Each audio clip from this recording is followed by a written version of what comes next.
What is up, guys? It is TMG here, and today we have a lot of shit to talk about. So FIFA 17 was just live streamed a little bit on Gamescom from EA Sports in Cologne, I think, from Germany, and a lot of the stuff in it was actually really awesome. It really was. Some of the stuff in it was pretty amazing. So we're going to be talking about that a lot. Now, so in previous FIFA 17 videos, I've been saying I just want to try to keep a level head about things, so I'm not overly excited and then I eventually just get disappointed by FIFA 17. So that's what I've been trying to do in the past, and what I've said in the past, I still believe. So, you know, things about like the journey, for example, that's a good addition from EA, but I don't think it's going to be sustained over the entire course of FIFA, because I don't really know how many times people are going to be playing it, because it's not going to be that much different from time to time. So that's one of the things, for example, because like I said, it's really nice that they added it. However, I'm not going to be super excited for it because I'm not sure how long it'll last in FIFA. However, in the past previous days and just the past previous hours, actually, they've released some amazing things for pro clubs, which is like the first time they've actually improved pro clubs since like ever been like released, apparently. Some stuff about career mode, and then some stuff about Ultimate Team as well. So we're gonna end with Ultimate Team since that is like the main big thing. So we're just gonna start with pro clubs, and they've changed a little bit because player growth is the main thing that they've changed. It's been before just doing certain things gets you a higher level. So if you score 50 goals, that ups your finishing. If you go past a few players using skill moves, and your skill moves go up and your dribbling goes up, things like that. But now it's if you have a good match rating, then your player goes up in overall, which kind of makes sense because if you think about it, in real life, if a player does well in a match for an extended period of time, for example, if Messi does well, or if Marcus Rashford, Alex Iwobi, Olivier Giroud, or like someone in like the second Bundesliga league, then their overall should go up a little bit because they've sustained it over a course of multiple games. And they've had that match rating of like 7.5, 8, 8.5, 8, 8.5 again, even 9.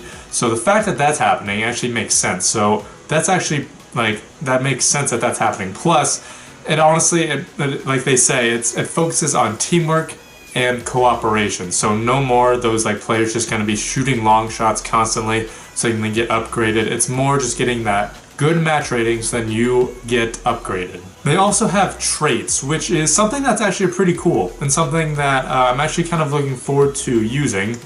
And that's basically what happens is you basically just get traits, apparently, which you can spend skill points on, which like vary from game to game or something, depending how much you earn. But you spend those skill points on certain traits for your player. So if you're like a striker or something, you're obviously going to be spending your skill points on shooting traits, which makes sense. And the one picture that they shows that if you have like this long shot trait, so it just ups your long shot, which is honestly pretty cool. I really like that because if anyone's ever played NBA 2K, they kind of have that similar thing for my player. So in NBA, basically what happens is if you do a certain thing multiple times, you get a trait for it, or you get a badge is what they call it in NBA, and it just helps you get better, and it like specializes you in that specific thing. For example, there's this one thing where if you like do a bunch of like contact layups or something, then you are going to be better at just finishing in traffic. You're going to be better at finishing when there's a lot of people around. And when you get that badge, it actually ups your layup stat, making it easier for you to make those types of layups, which is basically what's happening in this trait. If you buy traits with your skill points, you're going to become better at a certain thing. And another thing that they're adding, which has been like the huge talk, is customization, because they're now adding kits and badges for the first time since like last gen with Xbox and PlayStation, where they had Creation Center, where you could actually like create a team and create your own kit and badge. You can now do that in pro clubs, which is pretty amazing, honestly. I've been wanting this for career mode specifically because, you know, once you're in like your 10th season of career mode, you're tired of seeing the exact same kits every single time. Like that does not ever happen in footy right now. That never happens. So the fact that they're adding this in pro clubs makes me think that maybe next year or the year after that, they're going to be adding customizable kits in career mode or even Ultimate Team. So that's it for pro clubs. We're going to be moving on to the career mode thing. And honestly, I think that's not as, there's not a lot of stuff in career mode. They did add something, which is a good addition, and that's with the total club management. So basically there's like 5 different categories: domestic success, continental success, brand exposure, financial, and youth development.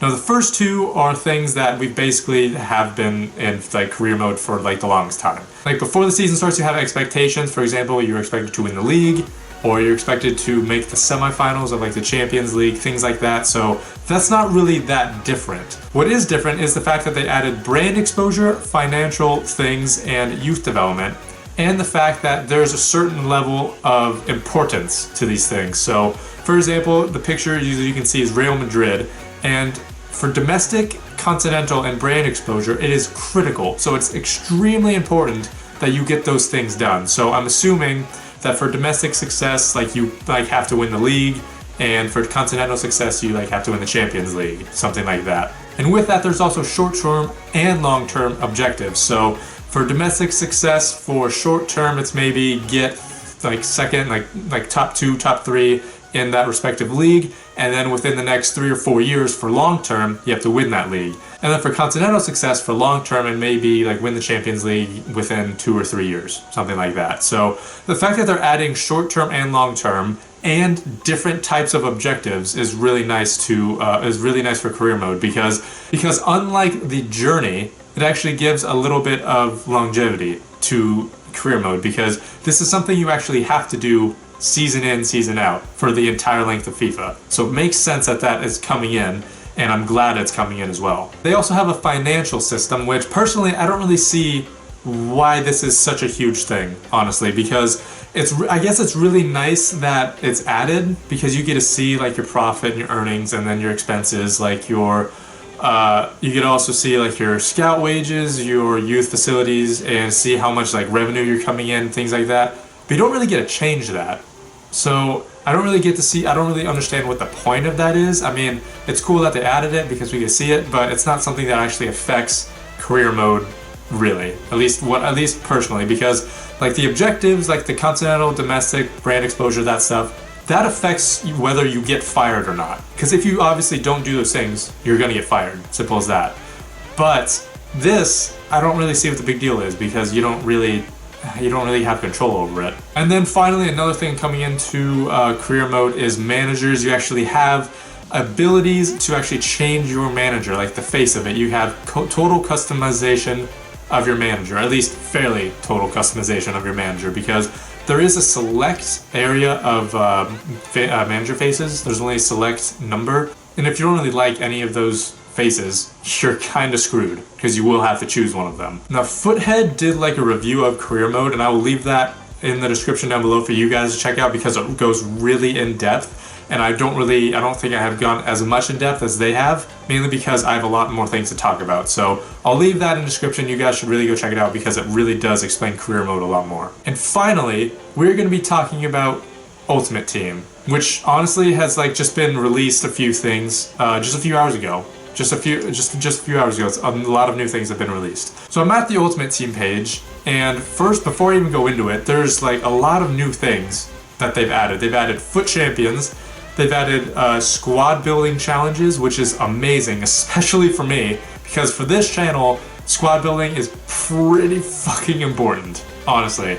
It's a huge part of the channel, so I'm very excited for that. I'm really looking forward to that. There's also some other things with this as well, but we'll just take it as it goes. So the first thing is FUT Champions, and this is actually very, very cool. So basically what it is, or how they explain it, is online FIFA Ultimate Team tournaments are now a part of FUT Champions. Winning a daily knockout tournament will earn you rewards and a spot in the weekend league, and I think like the weekend league is just every week, literally. Like it starts when the weekend happens, and then it just resets after that. And I think you have like 40 set games per weekend league, and I think you have to get into it every single time. I'm not sure about that. I have no idea, but I think that you have to like qualify for the weekend league. So apparently, I just didn't read this.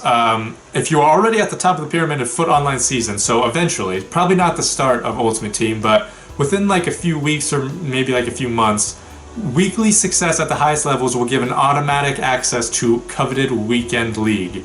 So if you're in Division 1 or Division 2 or maybe even Division 3, you're obviously gonna have like a automatic spot in the weekend league. So basically what I think it is, it's just like a tiered tournament thing. It's just a tiered tournament thing that like separates people, which is honestly pretty awesome, honestly. So like that's the daily knockout thing, and you have like a certain number of chances to do it. And basically your goal is just to qualify for the weekend league. You have to qualify for the weekend league. I'm going to pause it right here. So qualify for the weekend league, and you have 40 games in that certain time span to win as many games as you can. Win as many games as you can, and it's all tiered as well. So it's bronze, silver, gold. I think it's elite after that, and then I think it's like top 100, which would be insane for that to happen. And as you can see, there's like requirements as well that you have to do. And at the end of like the weekend league, so even just by finishing the league in silver 3, which is like the 4th tier, because it's bronze 3, bronze 2, bronze 1, then silver 3. So it's just the 4th tier, which I think that a lot of people could do. You get 7,500 coins, you get 1 gold pack, and you get a jumbo premium gold pack as well, which is pretty amazing just by finishing in that 4th tier. So like I said, you have like 40 games to win as many games as you possibly can. And I think it's like 3, 6, 9, and 12, and it just goes up by 3 all the way to the top to see like how many games you win. And so that means if you win 12 games out of the 40 that you play, you get these rewards, which are pretty amazing.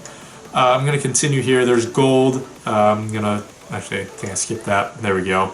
So there's gold. So if you're in gold 1, you get 20,000 coins plus a good amount of jumbo premium gold packs. And if you're in gold 3, you get 15,000 coins, a rare gold pack, and 4 gold packs. That's actually pretty insane. That's like the 7th tier, I think. So I think that's like around 20-ish games, 20-ish games or so out of 40, which would probably be a little bit difficult. I think I could do that, but that'd start to actually be pushing it a little bit. So those are good rewards for this. That's good rewards, and there's obviously more as well. I'm not sure if they'll show everything. There it is. There's bronze, silver, gold, elite, and then top 100. That's insane. Like if you were able to get top 100, that's amazing.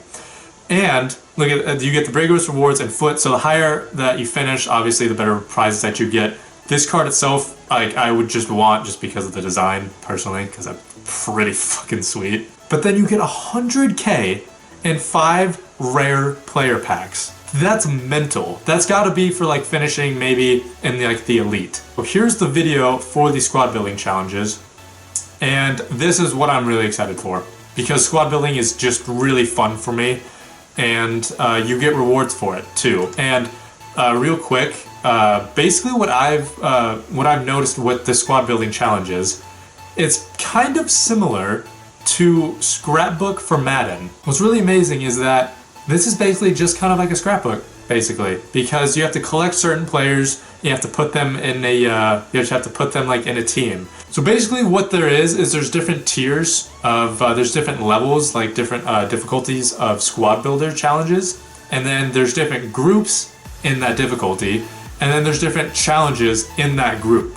So basically what happens is let's say there's 3 challenges in a group. So this is one of the challenges. You have to have like team chemistry at 85 at least. The rating's got to be at least 75. These 4 nationalities, and all of them have to be in the MLS. So basically what happens is if you get that, then you get a certain reward. You get like 5,000 coins and a gold pack or something. Then if you complete the entire group, then you get a much bigger reward. So, if you just finish that one challenge in that group, if you finish 1 out of 3, then you get like a certain reward for finishing that one. But then if you finish all 3, then you get a bigger reward and something that could be spectacular. I was looking at the Gamescom live stream, and they had Castro do this. And it was like an MLS group, and basically what happens was it was 19 out of the 21, or 19 out of the 20 were done, and they just had Castro finish like the last one. And basically what it was, you just had to create a squad for like all of the MLS teams. Basically that's what it was, and he finished it out with the Toronto one, and he got a reward for the Toronto one because he finished that squad builder, and it was like 5,000 coins and gold pack.